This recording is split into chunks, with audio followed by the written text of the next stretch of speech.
Today, we are getting into a topic I have never covered on the podcast before, and it is good. You're not going to want to miss this.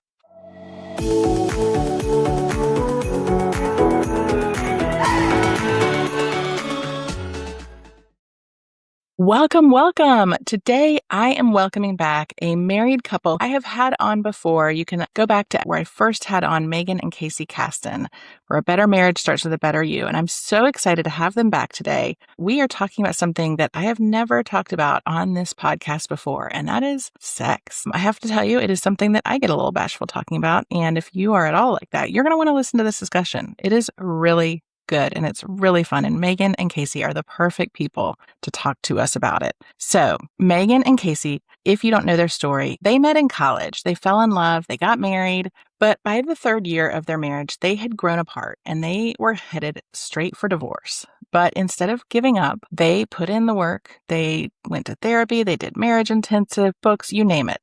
And they managed to go from the brink of divorce to falling back in love like never before. They have co-founded Marriage 365, which is an online membership community with over 12,000 members that gives everyday couples the tools they need to build healthier, stronger marriages anytime, anywhere. This is a great discussion, and I'm so excited to have them back today. So let's dive right in. Casey and Meygan, I am so excited to have y'all back. Thank you for being here. Yes, thanks you for having us. Yeah. And so excited that you're going to be at this year's summit. And, a lot of times with summit speakers, we do podcasts and we do a little preview of what you're going to talk about, but we are not doing that today. We are talking about something that I have actually never talked about on this podcast before, which I think is going to be a really fun discussion. But before we get into all of that, you have been on the podcast before, so I know that for all the folks that have been listening for a long time, they know you very well. But for anybody that is new, remind us of your background and give me the story about how you got into all of this work. Well, I think I probably have more experience of growing up in a blended family than you do, because my mom has been married 6 times. So I've had every kind of variation of home life where there's a his, a hers, an ours. Stepsisters, stepbrothers, blending, reblending, tearing apart, re-putting back together. And so, that was my norm. My norm, exactly. But Meygan and I, for the past 15 years, we have been trying to figure out, is happily ever after a fantasy or can it be a reality for couples? A lot of couples live with a lot of hurt and resentment, and we figured out a framework of actually how to remove that from the relationship so that couples can find connection. So marriage coaches, authors, speakers, and we love love. Actually, love love way more than I love love. But actually, I want to backtrack on that because love is not the foundation of marriage or relationships. Tell me more. Yeah, trust is the most important foundation. So I wish we could say I choose trust instead of I choose love. But, we just focus on love as this feeling, this emotional content. Whereas we've actually tried to figure out there's actually systems and structures and tools that can help couples find connection, even in the bedroom. I love that. And that's a perfect tee up. But I do love that because I think that especially in blended families, we fall in love and we sort of know that we're getting a partner with kids, but we get into it and it's all of this stuff that we could not prepare for in a million years. And so that trust, love, you do need more than love. And that trust, really trusting your partner with your heart and trusting your partner, when all of these things are going crazy. So I love that. All right. You two are known for having couples talk about the stuff that they avoid. And today's conversation is no exception. And that is, it's something that I find hard to talk about. So I'm really excited about this. So why is sex the thing that couples dodge? Yeah, such a great question. And if anyone's listening and you're feeling like, oh my gosh, my palms are already sweating or my cheeks are flushed, that's normal. So we want to normalize that it is very uncomfortable, especially if you don't talk about it often, because our secret to having anyone talk about sex is actually the more you talk about it, the more comfortable it becomes. So I think a lot of people were not raised in homes where anatomy, sex, just even asking questions about anything in the realm of body image, sex, intimacy just wasn't normalized. And so all of a sudden we're supposed to we grow up and we see what we see on television, which is a very skewed, over romanticized, very fantasy like version of sex and intimacy. And we go and we get married and we're like, shouldn't it just be all natural? Shouldn't it just be organic? And the answer is no. It's not always organic and natural for the majority of people. And so I think there's a lot of shame. There can be a lot of shame in the back, people's backgrounds. Maybe someone listening had a really traumatic experience, like there was their first experience of having sex or oral sex wasn't healthy or it was scary. And that kind of puts that fear in you. And so you carry that into your adult life or into your marriage. I think that's so true. I mean, I grew up in the South and it wasn't something we talked about. And it was something that, we were taught from an early age that like, if you did that, before you were married, you were a bad girl. And not in the fun way, it's you had done something shameful. And so I think that does carry into people's adulthood sometimes if you can't kind of figure out a way to overcome sort of the stigma and the shame that is associated with it when you're young. So what is the best way, if you have a couple that comes to you and like maybe one's really comfortable talking about that and maybe one is carrying some shame, like what would you tell them? Well, I think like Meygan said, if you're not talking about sex, then bringing up the conversation can feel really, really awkward. Yeah, I too also, Cameron, was, someone that was raised in a very conservative religious background. So I couldn't even say the word penis without giggling and laughing and going, oh my gosh. So the more what really regulated for me and made this a more normal conversation was actually listening to other people talk about it in a respectful way and just saying these words that felt like shameful or had like some, loaded connotations behind it, but talking about it in a very natural way made me kind of like step into and go, oh, so you can actually have a normal conversation without feeling awkward. So that was kind of like that normalization made it feel easier for me to step into that with Meygan because I've been hearing it frequently. So I know a lot of people that follow Marriage 365 or their members, they have access to our app or videos. We're having healthy conversations. And we're not setting it aside as if it's different than communication or conflict or talking about boundaries with your family. Or money. It should feel all level playing field because that's just part of life. That's part of your relationship. Mm-hmm. Yeah, that's so true. I think when you bring up the conversation, I always tell people, whether it's male or female, be very positive. Remind your spouse that the reason why you're bringing it up is because you love them and because you want there to be pleasure and fun and joy and connection. And so I tell a lot of women I coach, hey, listen, bring it up this way. Hey, I would love to talk about our sex life at some point in the future. You mean everything to me. I want our sex life to be great. I want it to be thriving. I want you to find pleasure. I want to find pleasure. And I just feel like we haven't had conversations about it. And it's something that would mean a lot to me. What do you think? And then you kind of put it in their court. And then obviously you have no idea how they're going to respond, but you did the healthy thing, bringing it up in a very loving, kind way. I love that. And talking about the meaning of it, right? Like a lot of people equate sex with intimacy, but those are kind of two different things. Talk a little bit about that and break that down, because I think that that's something that women confuse. I think it's something couples confuse. So tell me a difference and how we can kind of talk about that. Because intimacy, I feel like for a lot of women, that's what they're really craving is the intimacy. And I feel like men can equate some of that. And I'm doing a lot of generalizing here, but I feel like men sometimes can equate intimacy with sex, but it's not necessarily the same thing.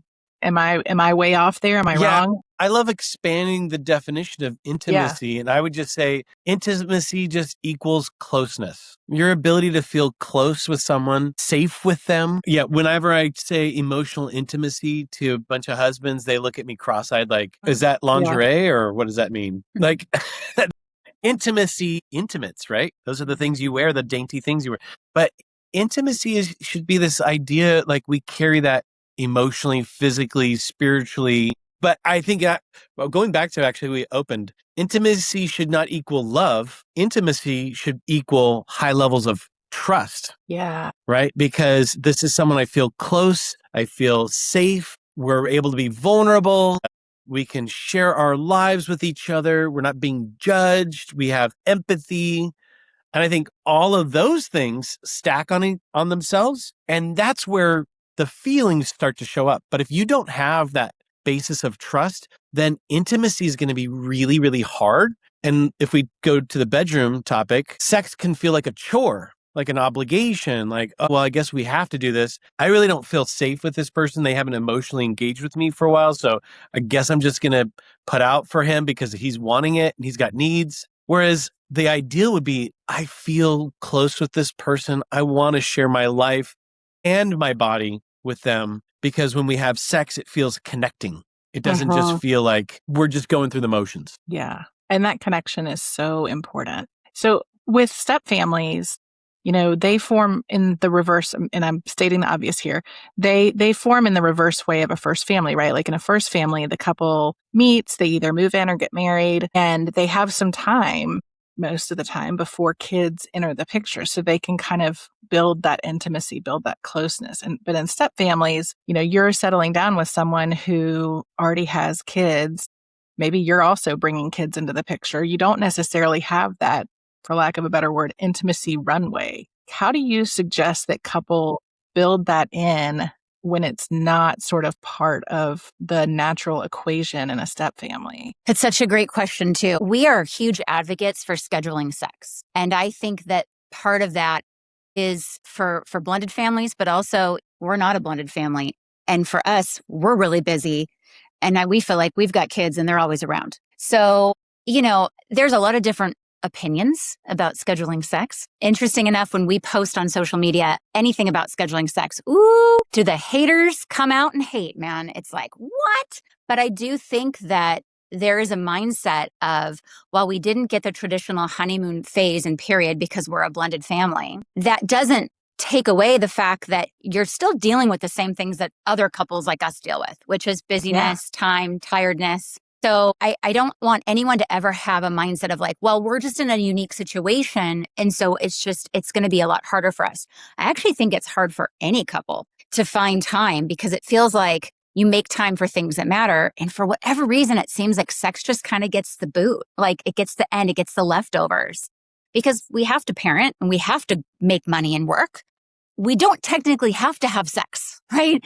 So we would say, consider scheduling sex. And I don't know if you would agree with that. I love that. I would think I have something else to offer, and that is having coached many blended families, they're usually sharing custody. What I would try to do is try to schedule weekends by yourself. So if maybe one partner or the kids are at the other partner's house and you've got that weekend that's by yourself, take advantage of that. That to me feels like the on-ramp of we don't get a honeymoon where we're like, hey, let's just take off for 10 days. But you can, in the small little chunks of time, you can actually build that like, hey, this weekend, if we both don't have the kids, let's be intentional about scheduling time just ourselves and not just like, okay, we're going to go to the games, we're going to go with our friends. Like make sure you block and protect that time where it's just you two to establish your friendship and build on the connection that you have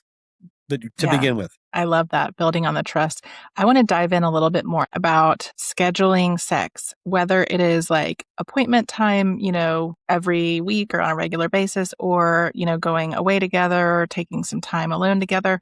But I want to talk a little bit more about the scheduling sex because I feel like the pushback, and tell me, because you guys talk about this, like, do people push back about like, well, gosh, that takes all the romance out of it and it makes it feel mechanical? Or, tell me what people push back on that with. Yes, all the above. All of the above. Yeah, it should be like Hollywood.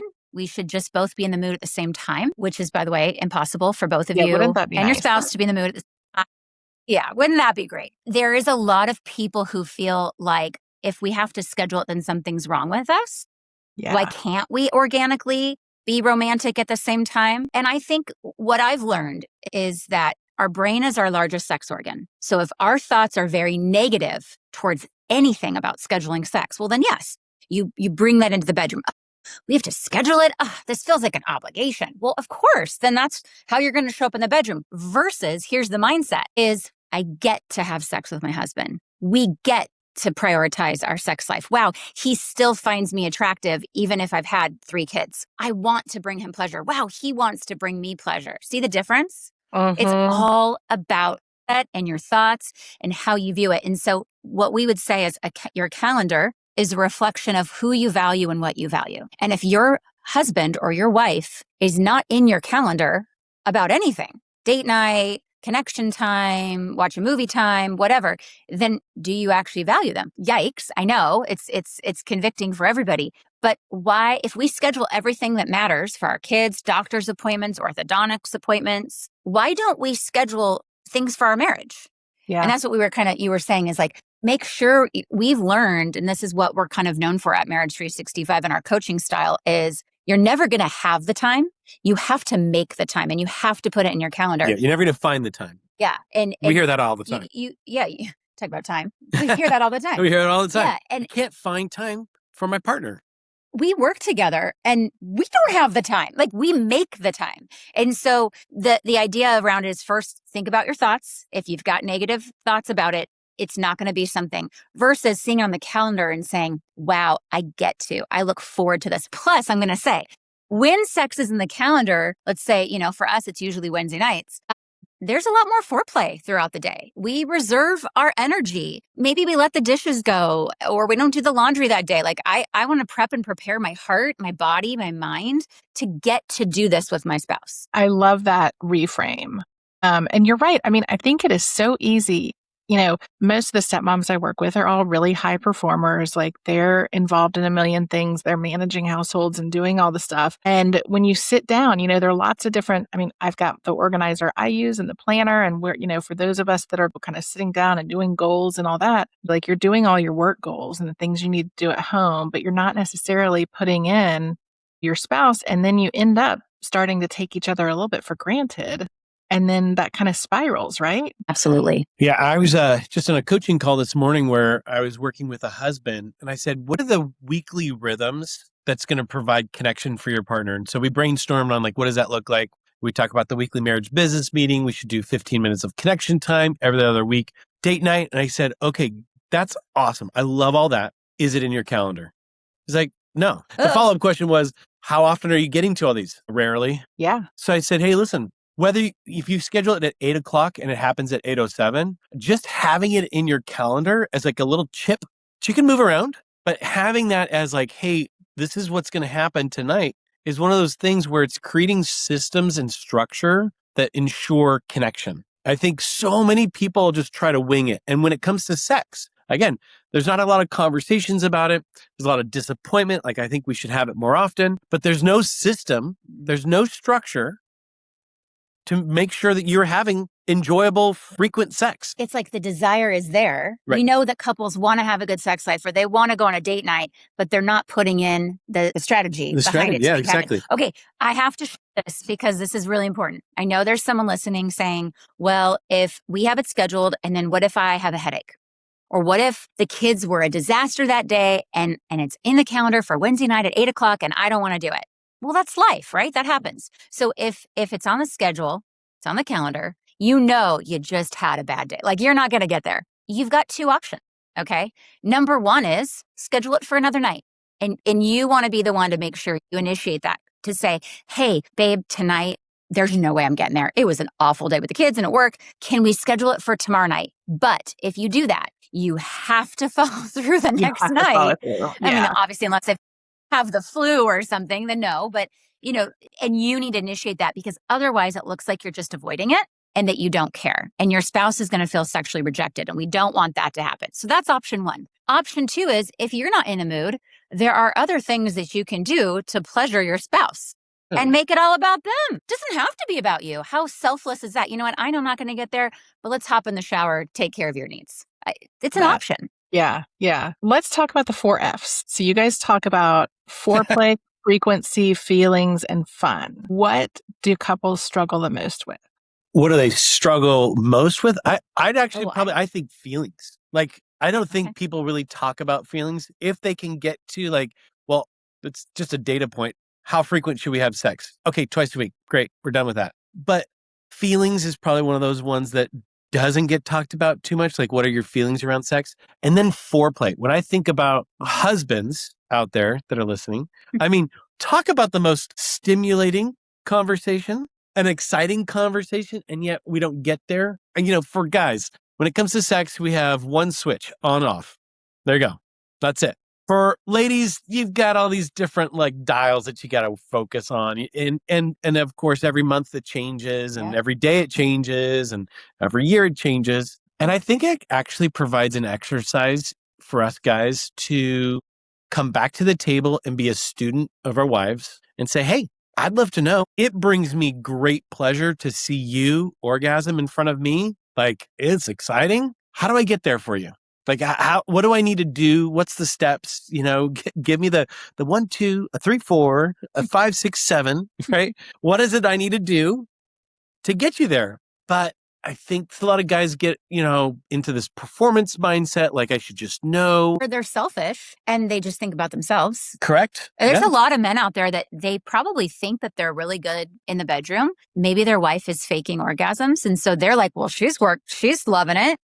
I guess I'm doing the right thing. And that's where it takes a lot of courage for a wife to say, hey, I need some stuff for me. I need some foreplay. This is what foreplay looks like. And I do think, Cameron, with every female, it is completely different. It's almost like a fingerprint. Every woman, we have our own foreplay. Some women like their breast touched, other women don't. Your husband doesn't know. So we say specific is terrific in marriage. And you should be explicit and specific. And it's not to boss them or make demands. It's just to say, hey, we call it an erotic love map. Every person has their own erotic love map. What's yours? And so the 4 F's give conversation starters and themes for couples to say, we should be having conversations about frequency. How often? Maybe that's around scheduling sex, right?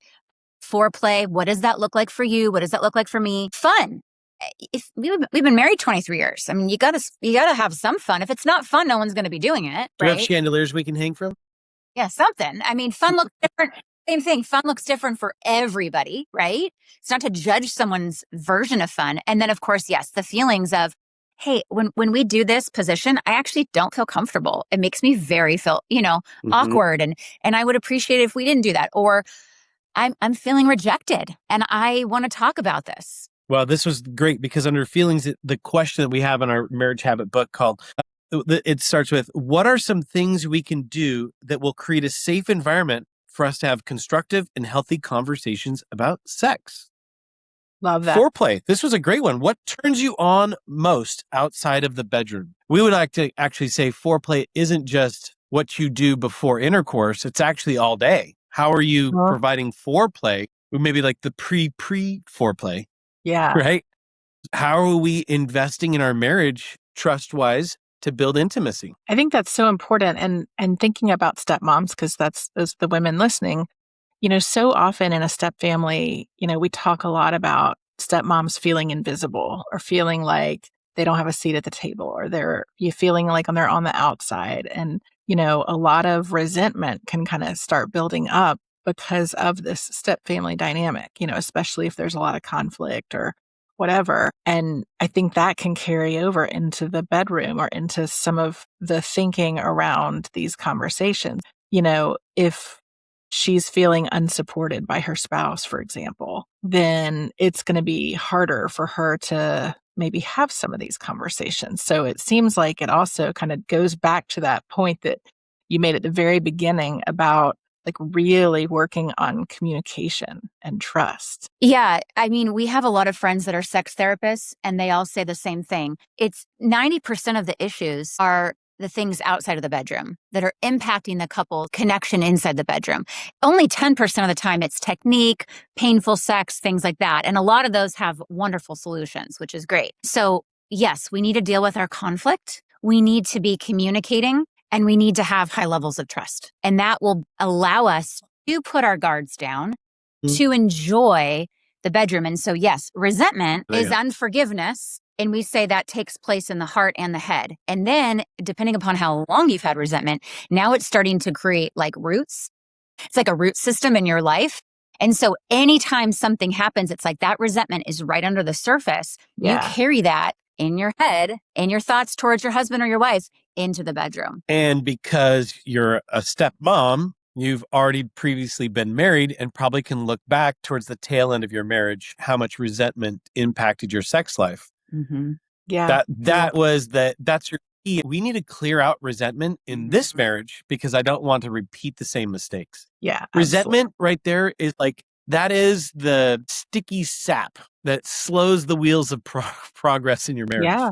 Really. I think that's true. And it's, unfortunately in stepmom life, I mean, it can really creep in just by virtue of the dynamic being so different than in a first family. Okay. I want to go back to one of the other F's and I want to talk about frequency because I feel like so often with women and men, and even in same sex couples, there's a different drive between the two people in the couple. And that kind of mismatched desire for frequency can create a scoreboard situation that can kind of build on that resentment. How do you deal with that? Yeah, that is true. I feel like, I don't know, I believe in God. So I feel like it's God's humor and balance to balance a marriage. That's a Because if good we way to had look at Casey's it. sex drive, yeah, we wouldn't be on this podcast because we'd be having sex right now. And if we had my sex drive, we probably wouldn't be having it that often. We maybe wouldn't even had children. I don't know. I think that we look at it and we judge it. Right. And I think, like, I look at people with high sex drives because I have the lower and go, well, that they just want it too much. They're just too horny. Yeah. And then I think the people with the high sex drive are like, oh, they're just never in the mood. So they can get frustrated with each other when they have different drive levels, but then they shame themselves too. Like, what's wrong with me that I don't want it more? Or what's wrong with me that I want it so much? Yes. 1,000%. And I think that as someone that has the lower sex drive, I've learned that there is a lot behind that. I think a lot of people put themselves in that box, that shame box, to say, well, there must be something wrong with me, or, well, it's just a season I'm raising kids. And again, I'm going to go back to, if our brain is our largest sex organ, it's actually the thoughts that you have towards what sex is. What does it mean to you? Your partner, that resentment. I'm so tired. The kids depleted me. If you go into like, oh, I'm exhausted every day, how do you summon the energy and the courage to be like, I want to have fun in the bedroom tonight? You're not going to. Yeah. So I would say like a practical habit for someone with a lower sex drive is to go on a walk and, sorry, but don't listen to a podcast. Just be one with your thoughts and actually tell yourself the good things about your spouse and the good things about sex. So that would be a great exercise for someone to do. But if there's broken trust, if there's a lot of resentment, you're going to have to deal with that. Just thinking positive things about sex isn't going to get you into the bedroom. Yeah. And let me just add again, for a healthy mindset, sex is meant to be playful. It's supposed to be fun. This is, maybe we call it the beer goggles for marriage, right? It's supposed to be a time where we're able to give a gift to each other of pleasure. I mean, think about that. Like you said, if it's an obligation, chore, like it's like doing dishes, that's a mindset. It's a mindset shift to just go, no, actually, this is where we're developing our friendship. And this is where I get to give and receive in a very unique, special way. That's pleasure, excitement, and again, playfulness. I think like to land the plane on the frequency, spouse one has their ideal number. Yeah. Spouse two has their ideal number. If you're having a conversation about it, can there be middle ground? And that would be what we would say. So if spouse one is like every day, you're like, okay, well, that sounds great. Right. Spouse two is like, I want it like once a week, twice a week. Can you find middle ground? On average, what we've heard though, the magic number is twice a week, where one is a longer, deeper connection. There's some foreplay. There's setting up the room. And then maybe another time during the week where it's maybe more of a quickie. It's in the shower, or it's like, hey, we've got chores. We got 5 minutes. Can you get there? That's okay. But at least having that one time a week where you're deeply connecting and it's not just, hop on pop, let's get going.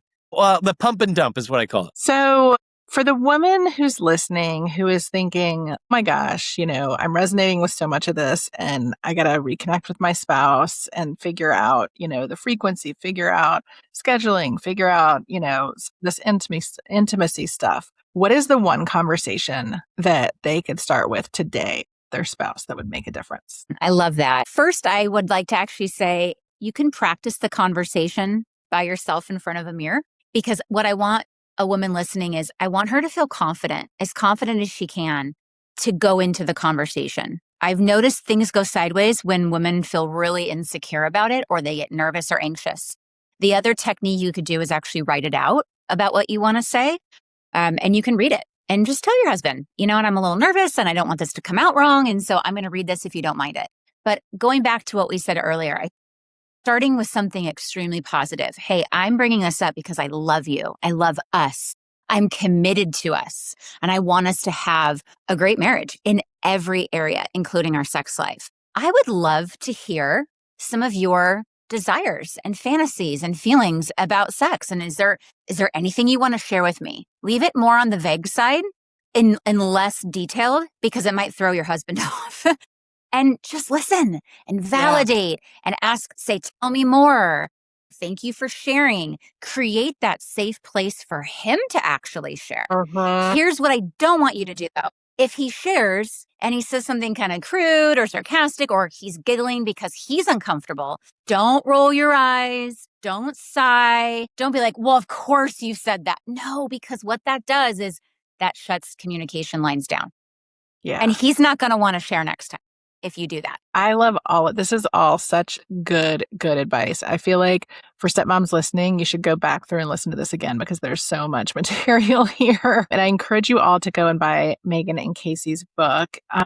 Obviously, you're going to be able to see them at the Stepmom Summit, September 14th to 18th. And I'm going to put some links in the show notes. It's free to attend. It's going to be amazing. And we're going to have more of these kinds of conversations. But Meygan and Casey, tell everybody where else they can find you in the meantime. Yeah, I think the best place to find us is on YouTube, actually. We've got some great content that's being posted, some long form content where we're doing deep dives on topics. Obviously, you can always find us on Instagram as well. Yeah, I would actually say go to marriage365.com because we offer tons of resources, coaching.